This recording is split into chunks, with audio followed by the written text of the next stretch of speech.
श्री परमात्मने नमः। श्री चैतन्य चरित्रावली अध्याय सर्वप्रिय निमाई।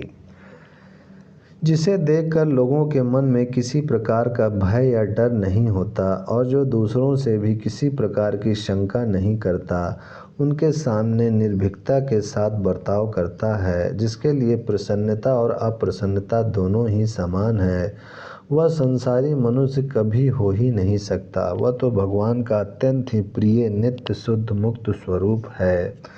ना तो बाह्य सौंदर्य ही सौंदर्य है और ना बाह्य पवित्रता ही असली पवित्रता है। जिसका हृदय शुद्ध है, उसमें तनिक भी विकार नहीं है, तो वह बदसूरत होने पर भी सुंदर प्रतीत होता है।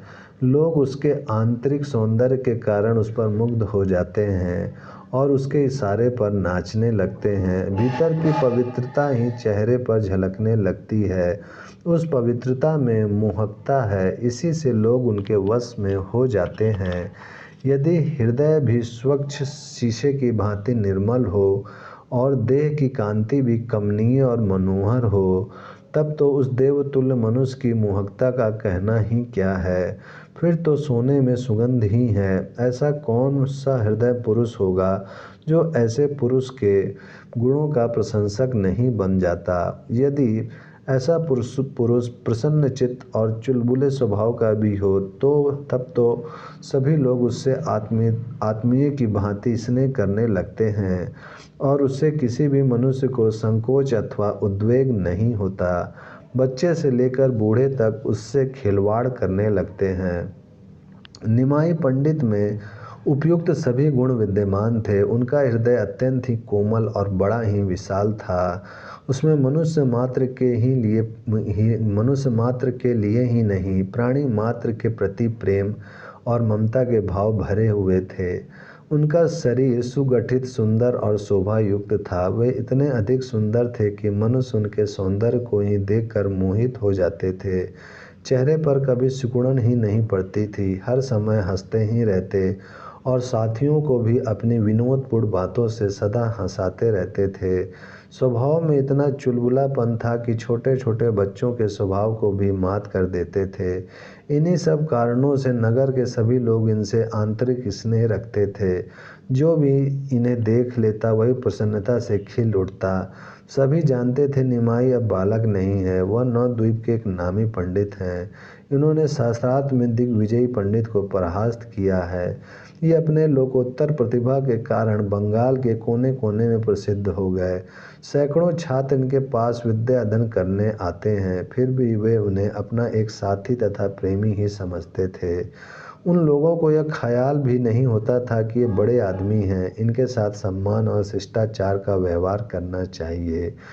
वे यदि शिष्टाचार या सम्मान करना भी चाहें तो निमाई पंडित उन्हें ऐसा करने का अवकाश ही कब देने वाले थे। यह उन सब से बिना बात ही छेड़खानी करते, बड़े बड़े लोगों से परिहास करने में नहीं चूकते थे। इनके सभी कार्य विचित्र होते और उनसे सभी को प्रसन्नता होती। ये नवद्वीप के प्रत्येक मोहल्ले में घूमते, कभी इस मोहल्ले से उस मोहल्ले में जा रहे हैं और उस मोहल्ले से इसमें। रास्ते में जो भी मिल जाता है उसी से कुछ न कुछ छेड़खानी करते हैं।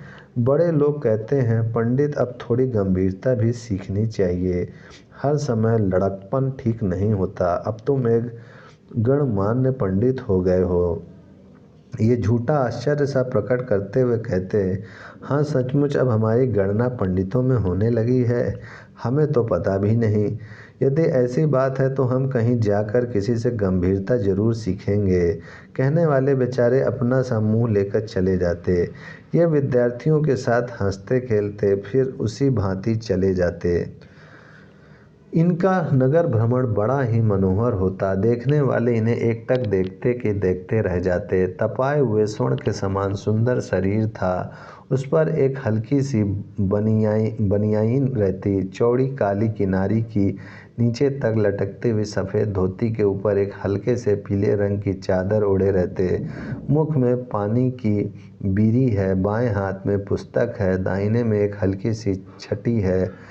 साथ में 10-5 विद्यार्थी हैं, उनमें बातें करते हुए चले जा रहे हैं। बीच बीच में कभी इधर उधर भी देखते जाते हैं किसी कपड़े वाले की दुकान को देखकर उस पर जा बैठते हैं। कपड़े वाला पूछता है, कहिए महाराज क्या चाहिए?